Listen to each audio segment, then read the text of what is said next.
4 clan battlemechs were moving into the city. They were led by a massive 75-ton Mad Cat, a hunched-over design with club-like arms bristling with heavy weapons. Alongside came a Fenris, a Puma, and an Uller. The Puma and Uller were similar to the Mad Cat, hunched over with bird-like feet that shook the ground as they moved. The Fenris was a blocky humanoid design, one arm ending in a hand and topped with a missile launcher, the other arm ending in the barrel of a particle projection cannon. Ghost of Winter, page 60, by Stephen Kenson. It's said that jealousy is a stinky cologne. The myriad of bitter rivalries on the clan homeworlds being an excellent demonstration of this principle. While many know that the century following Nicholas Kerensky's death is often referred to as the Golden Century, fewer know that those days of unprecedented growth and technological advancement were followed up by a century of intense competition, ideological balkanization, and eventually the decision to return to the inner sphere as conquerors. Following the death of Ilkhan Koryan Chernovkov, it was increasingly obvious to each of the clans that the increasing disunity would not be reversed. Each clan increasingly looked out for not just their own interests, but also ways to undermine the others. While this always took place from the earliest days, it only intensified over time. The story of the Ice Ferret, originally known as the Wolf Hunter, is a story of one clan's intense desire to lash out at another. Unfortunately, since one of the clans is Clan Wolf, you can probably guess which came out on top. The Wolf Hunter project started in the hands of Clan Ice Hellion, which wanted to create a medium omnimech which could directly challenge and frustrate the Tumen of Clan Wolf. Leaning more into speed, the Hellions wished to flood the battlefield with these speedy little monsters which could pick apart larger foes like the recently created Timberwolf. The Wolf Hunter was approved quickly and then produced as if it were the hot new toy every parent needed to give to their kids on Christmas morning. Before we say how that plan went for the Ice Hellions, let's look at the mech that would quickly gain a reputation for its nasty bite. Weighing in at 45 tons and constructed from a core of Hellion medium gamma endosteel, this Omni-Mech was designed to be fast with the installation of a 360 Type 2 extra light fusion engine.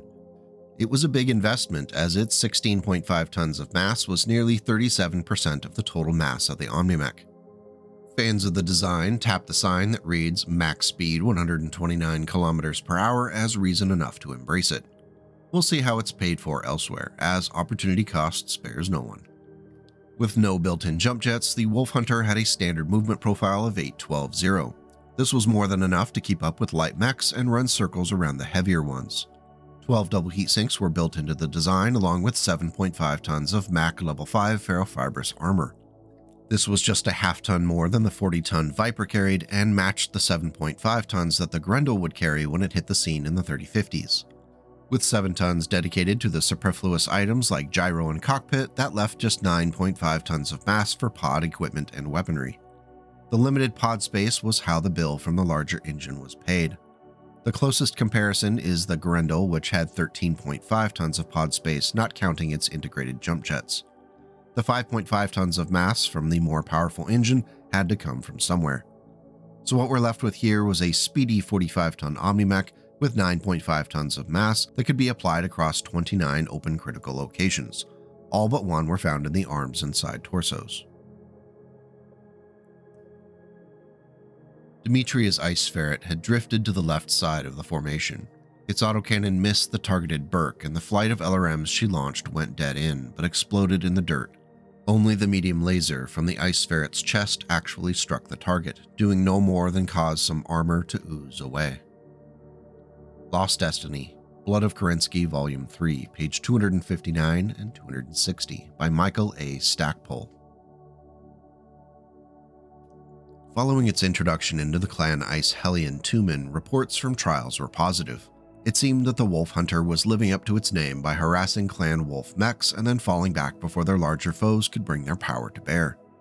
Many of the earlier configurations focused on single long-range weapons like the ERBPC or LBX autocannons, which could wear down a foe over time.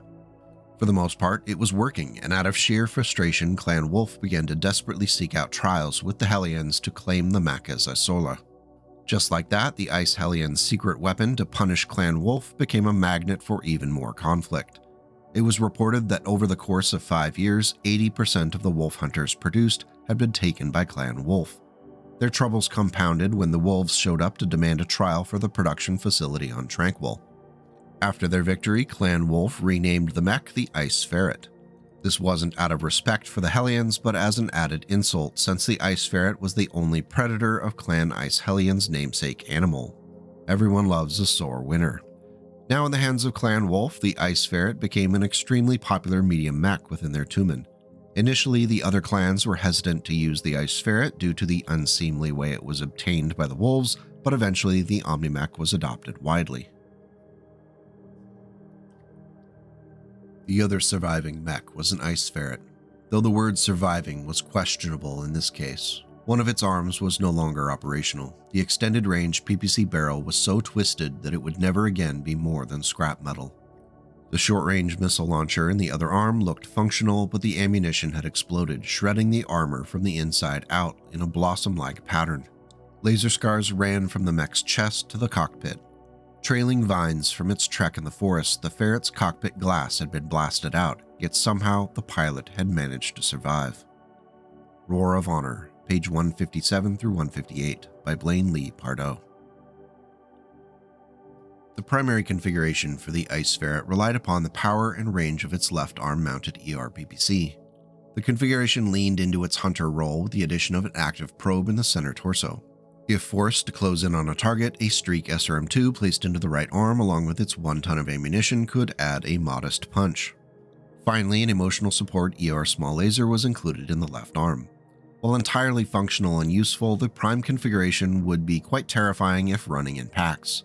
Should someone break Zellbriggen, these speedy monsters would be difficult to hit, and it doesn't take very many ER-PPC shots to your mech before you start having a really bad day. If you're looking for something a little bit more obscure for your long-range irritation, the Ice Ferret Config A went with an LB-2X autocannon in the left arm and was fed by a single ton of ammunition. The weapon's damage is lackluster, but could be useful for anti-aircraft and crit seeking. Who knows when one of those little pellets will find a crack in the armor and add insult to injury with an additional crit. Starting at 15 hexes, a pair of ER medium lasers were added, 1 to the center torso and 1 to the right arm. Finally, an anti-missile system was added to the right arm and fed from a single ton of ammunition next to it. While the ER medium lasers redeemed the mech's DPS output a little bit, one would have to really like the LB-2X in order to make the A configuration an attractive option, especially in the obvious comparison to the prime configuration's ER-PPC. If you're still not impressed, the B configuration for the Ice Ferret was the most balanced in being a threat at all ranges.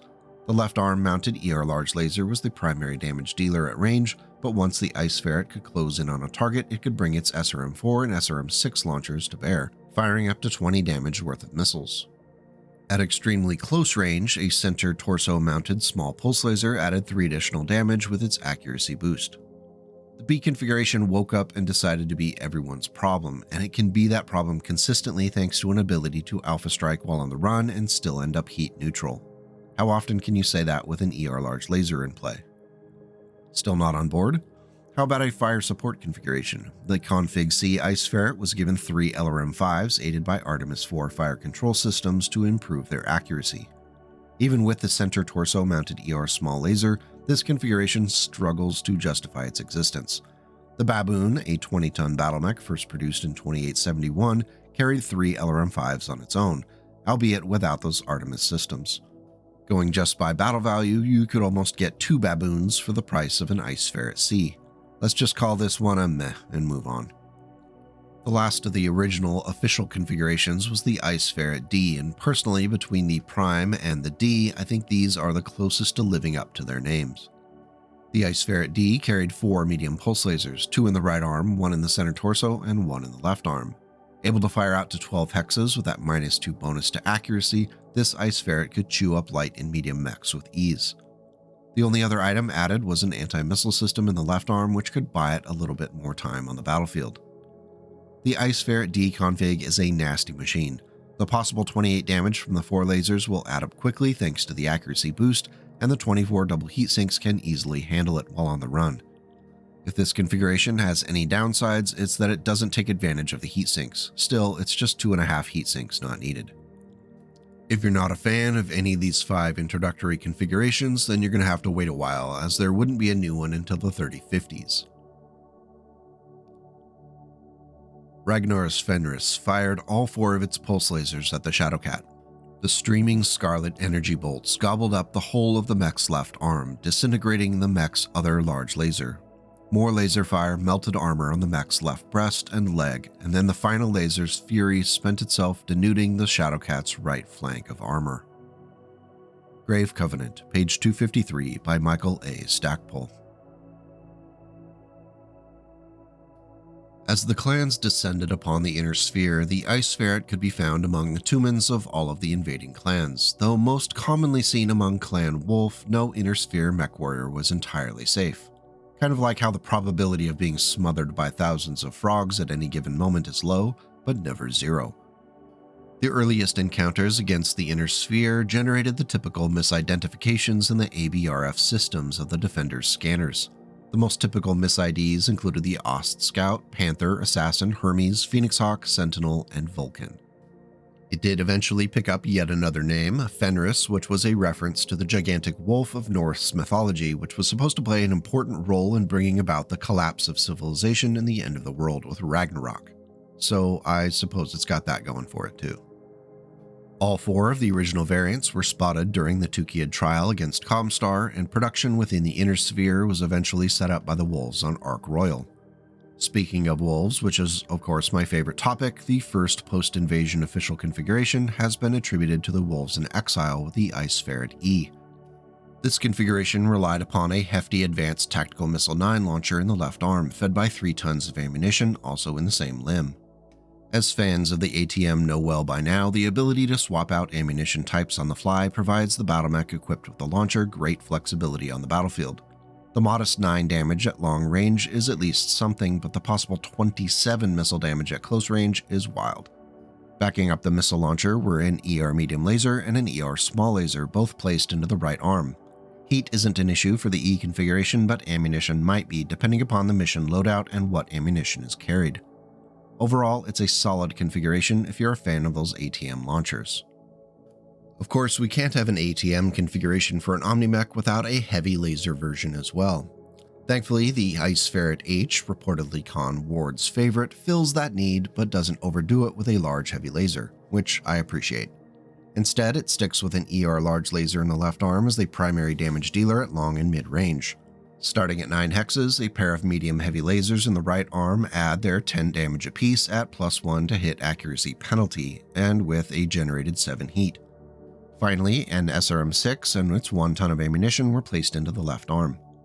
While the Ice Ferret H is useful at all ranges, it could be quite deadly close up. It's also the first configuration which suffers from serious heat generation issues. Not even an extra heat sink can save it. A full alpha strike while on the run could leave the H at 6+ heat into the red, which isn't the end of the world. However, remember the Ice Ferret is largely depending upon speed for survival, and that -1 movement penalty could end up hurting. Not necessarily on the tabletop game since it doesn't drop the mech down on the speed bracketing for 2 hit rolls, but in universe where every kilometer per hour can count. Running down the timeline to 3069, the next official Ice Ferret configuration was the L, which featured a plasma cannon for the first time in the mech's history. It was set into the right arm along with its 2 tons of ammunition. For the uninitiated, while the plasma cannon is similar in function to the Capellan-designed plasma rifle, the cannon doesn't do any direct damage to a heat-sinked target. In the interests of spreading the love and glory that is plasma, here are the specs for the 2 types of plasma weaponry. Feel free to pause the video and commit them to your memory. Put it right between your home phone number from 20 years ago and the Disney Gummy Bears TV show theme song. There, we good? There will be a quiz on Monday, so moving on.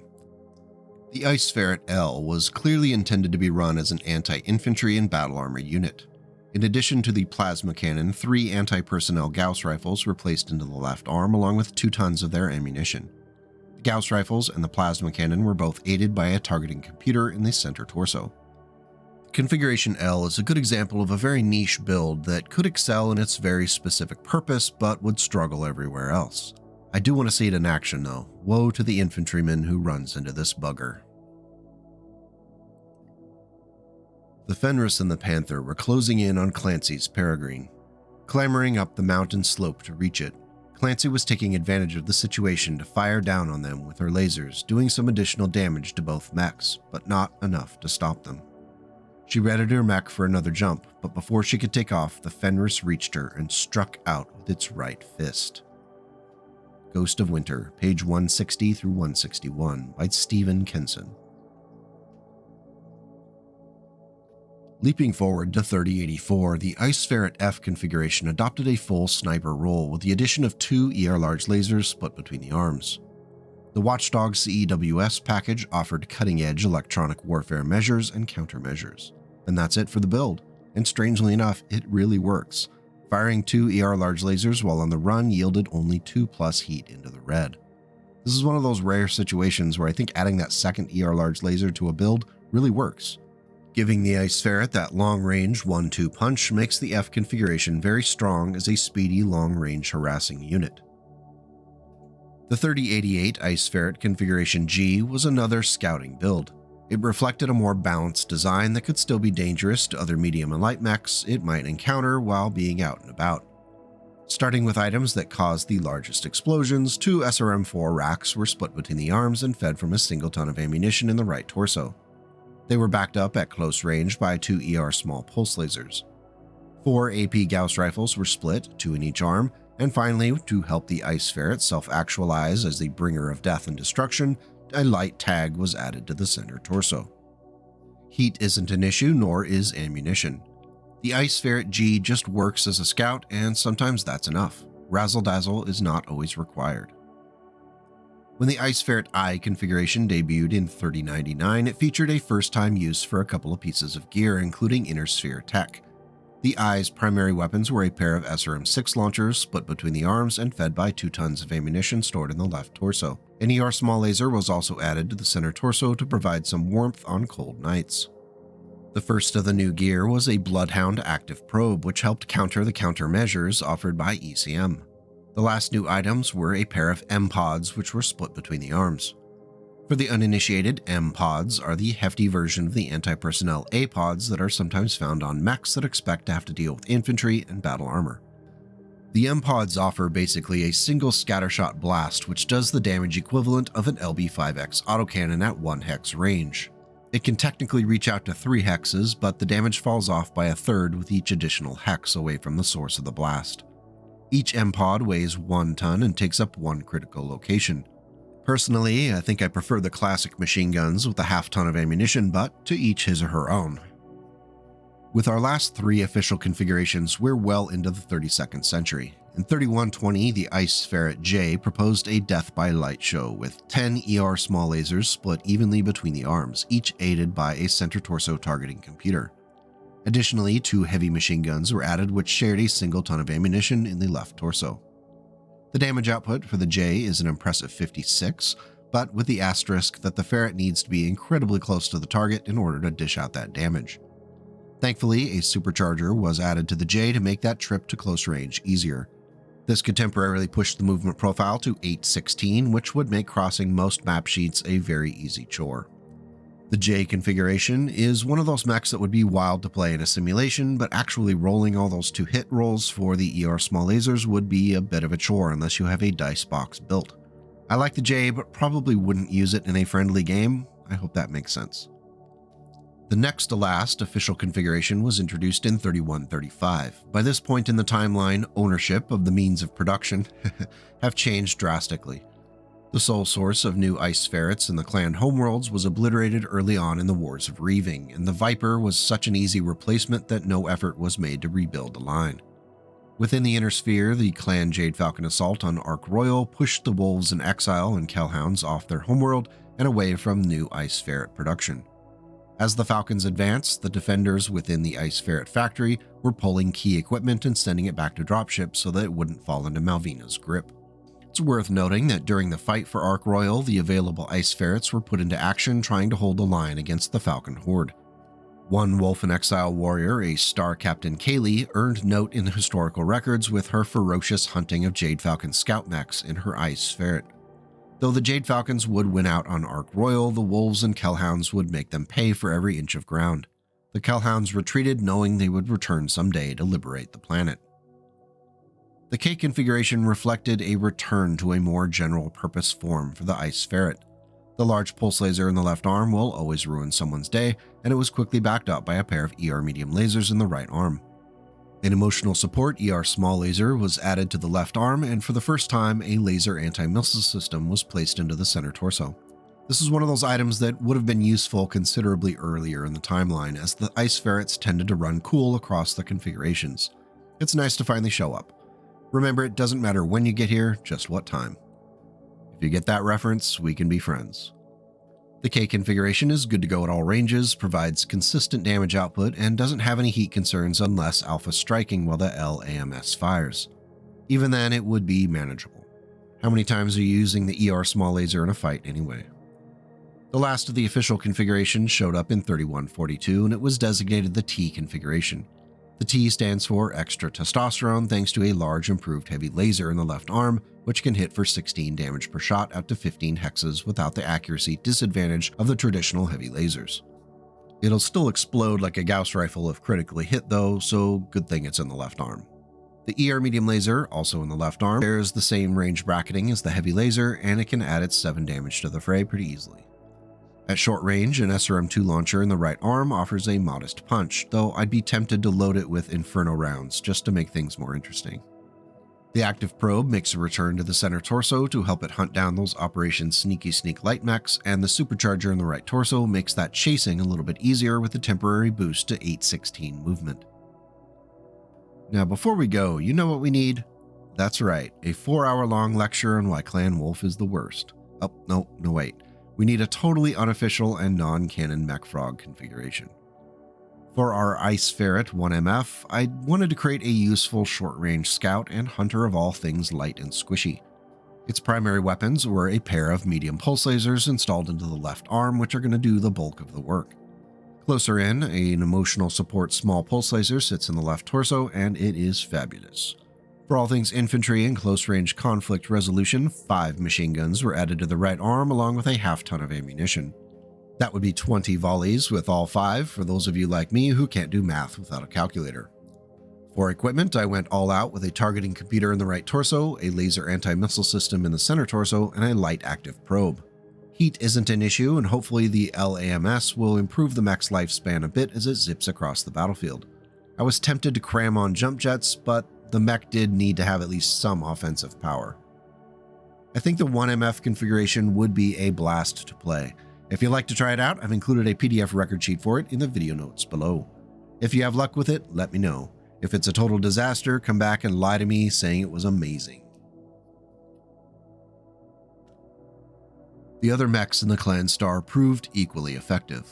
Their fire hit a multitude of targets. The Thor and Fenris sprayed their missiles over the narrow canyon in a haphazard pattern that maximized panic. Giving much better than he got, the Dragonfly traded shots with a Lancelot, while a Blackhawk made an ape-like Kintaro pay a dear price for trying to close to its weapon's optimum range. Lost Destiny, Blood of Kerensky, page 281 through 282 by Michael A. Stackpole. Why do we love the Ice Ferret? Or Fenris? Or Wolf Hunter? While definitely not a generalist design, the Ice Ferret does fill an important role in the pantheon of original Clan Omnimex.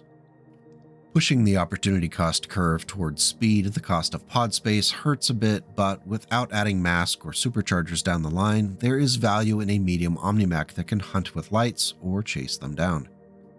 The 40 to 45 ton mediums often have trouble finding a place on the battlefield in comparison to their larger 50 to 55 ton siblings. I think the Ice Ferret does a good job of carving out a niche.